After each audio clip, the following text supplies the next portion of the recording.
कि कुछ चंद आदमी, जो राहुल गांधी जी ने कहा है कि 3 आदमी अंडर सेक्रेटरी लेवल पे जो हिंदुस्तान को चलाते हैं, बैकवर्ड क्लास के 3 आदमी हैं और 97 आदमी जनरल क्लास के हैं जिनकी पॉपुलेशन 3% है।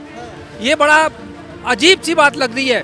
जब 4 वर्ण है, बाबा साहब डॉक्टर अम्बेडकर ने पार्लियामेंट में कहा था कि शूद्र कौन है, तो उन्होंने डिफाइन किया कि ये हिंदू कौन है, कि 4 वर्ण है, ब्राह्मण, क्षत्रिय, वैश्य और शूद्र।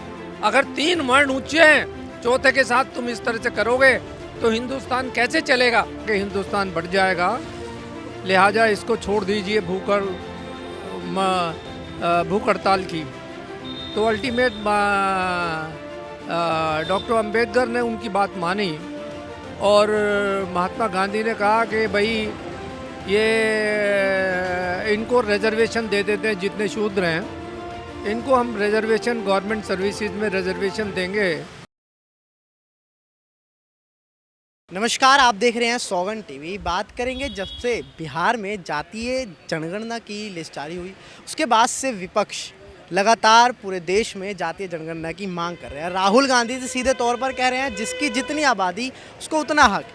क्या कांग्रेस अब ओबीसी के चक्कर में अपर कास्ट वोटर्स को खो देगी?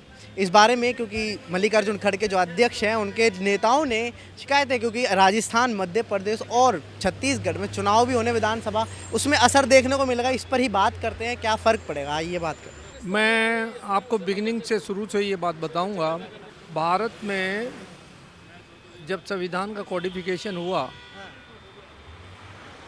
तो उसमें वर्ण व्यवस्था का बड़ा जिक्र हुआ। उससे पहले बाबा साहब डॉक्टर अम्बेडकर के और महात्मा गांधी के बीच में एक पूना पैक्ट हुआ, जिसमें ये कहा गया, जब बाबा साहब डॉक्टर अम्बेडकर ने कहा कि भाई जिस तरह से पाकिस्तान को आप अलग से एक मुसलमानों को पाकिस्तान दे रहे हैं, तो शूद्रों के साथ आप घृणा करते हैं। वर्ण व्यवस्था में ये बिल्कुल निश्चित है, ब्राह्मण, क्षत्रिय, वैश्य और शूद्र। शूद्र के साथ तीनों वर्ण घृणा करते हैं, वो अछूत मानते हैं उनको। उनके सारे हक, इकोनॉमिकल, पॉलिटिकल, जो सारे हक हैं उनके सारे छीन लिए गए हैं। तो ऐसी परिस्थिति में हम हिंदुओं के साथ, 3 वर्णों के साथ हिंदू बन के कैसे रह सकते हैं? लिहाजा हमें एक राज्य, अलग से एक राज्य दिया जाए।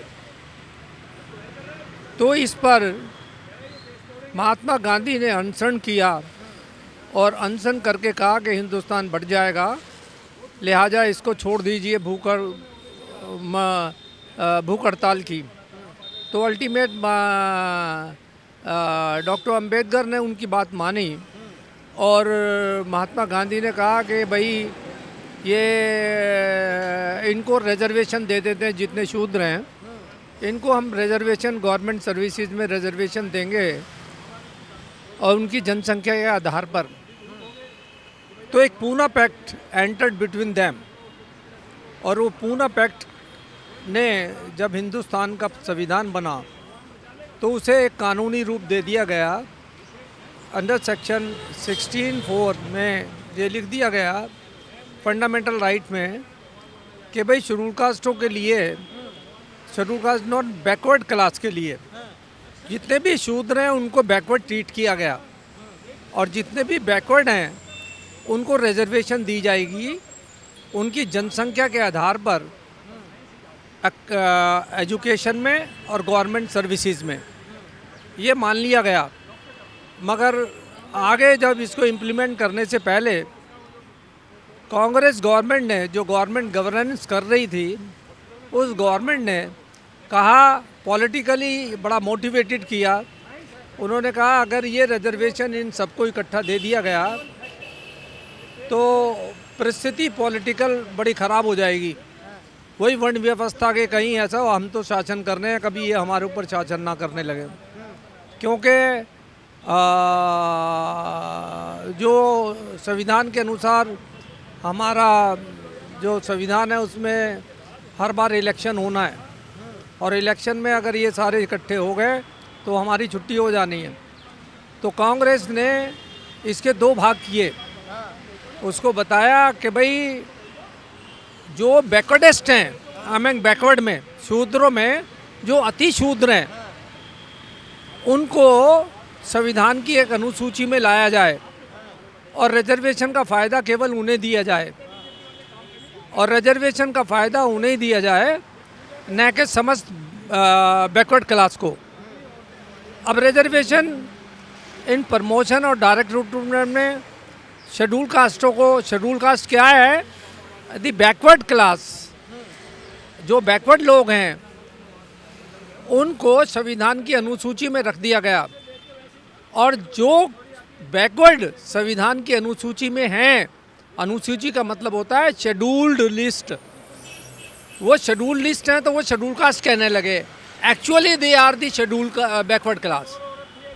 जब वो शेड्यूल कास्ट कहलाने लगे तो उनको रिजर्वेशन दे दिया गया, मगर बैकवर्डों को वंचित रख दिया गया। जो बैकवर्ड रह गए उनको वंचित रख दिया गया। अब वो वंचित रखने के बाद उन्होंने आवाज़ उठाई, तो एक मंडल कमीशन बैठा दिया इंदिरा जी ने कि भाई आप एग्जामिन करके बताओ क्या इनकी डिमांड लेजिटिमेट है या नहीं है। आखिर वो बात देखी गई। जब देखी गई, मंडल कमीशन की रिपोर्ट आई कि जो लोगों की डिमांड है बैकवर्ड क्लास के लिए रिजर्वेशन होनी चाहिए सर्विसेज में और एजुकेशन सेंटर में, तो उस समय के प्रधानमंत्री ने इस बात को माना। विश्वनाथ प्रताप सिंह ने उसे इम्प्लीमेंट कर दिया। इम्प्लीमेंट करते ही जो हमारी सरकार को सपोर्ट कर रहे थे बीजेपी के, उन्होंने उसके बाद रथ यात्रा लिखाई कि भाई ये नहीं होना चाहिए। उन्होंने बड़ा हल्ला गुल्ला किया। आखिर में विश्वनाथ प्रताप सिंह की कुर्सी चली गई, मगर बैकवर्ड क्लास के लिए रिजर्वेशन मिल गई। वो आज तक भी है, मगर उसमें ये बात याद रखने वाली बात है कि बैकवर्ड क्लास को केवल सर्विसेज में, रिक्रूटमेंट में, डायरेक्ट रिक्रूटमेंट की बात कर रहा हूँ, डायरेक्ट रिक्रूट में रिजर्वेशन दे दी गई और एजुकेशनल सेंटर में दे दी गई, मगर प्रमोशन में रिजर्वेशन उनको नहीं दी, जबकि वो भी अधिकारी थे प्रमोशन में। और पॉलिटिकल रिजर्वेशन शेड्यूल कास्ट को और शेड्यूल ट्राइब्स को दे दी गई, बैकवर्ड क्लास को कुछ नहीं दिया गया। ये शूद्रों के साथ, जो क्योंकि वो भी बैकवर्ड शूद्र हैं, उनके साथ भी यही काल होता था, उनको वंचित रख दिया गया। अगर आज ये बात जब कह रहे हैं, ये बात उठी है कि रिजर्वेशन शेड्यूल कास्टों के, ये जो जिसकी जितनी आबादी उतना ही उसका हक होना चाहिए, ये बड़ा लेजिटिमेट है कि कुछ चंद आदमी, जो राहुल गांधी जी ने कहा है कि 3 आदमी अंडर सेक्रेटरी लेवल पे जो हिंदुस्तान को चलाते हैं, बैकवर्ड क्लास के 3 आदमी हैं और 97 आदमी जनरल क्लास के हैं, जिनकी पॉपुलेशन 3% है। ये बड़ा अजीब सी बात लग रही है। ये बात बताती है अब क्या हमारे हिंदुस्तान में जो बहुमत है उनकी स्थिति क्या है, और ये हिंदुइज्म जो है किस तरह से हमारे ऊपर, हमारे हिंदुस्तान को बांटता जा रहा है। हिंदू कौन है? ब्राह्मण, क्षत्रिय, वैश्य और शूद्र हिंदू है, और कुछ नहीं है। बैकवर्ड क्लास, ये जब 4 वर्ण है, बाबा साहब डॉक्टर अम्बेडकर ने पार्लियामेंट में कहा था कि शूद्र कौन है, तो उन्होंने डिफाइन किया कि ये हिंदू कौन है, कि 4 वर्ण है, ब्राह्मण, क्षत्रिय, वैश्य और शूद्र। अगर 3 वर्ण ऊंचे हैं, चौथे के साथ तुम इस तरह से करोगे तो हिंदुस्तान कैसे चलेगा? इसको बैकवर्ड क्लास के जो लोग हैं, जिसकी जितनी ये जो डिमांड है, ये बड़ी लेजिटिमेट है। इसे आज राहुल गांधी जी जो कह रहे हैं, उन्होंने बहुत अच्छी बात की है। उन्होंने सॉरी भी मांगी है कि इनका जो हम इम्प्लीमेंट नहीं कर सके, हम करेंगे।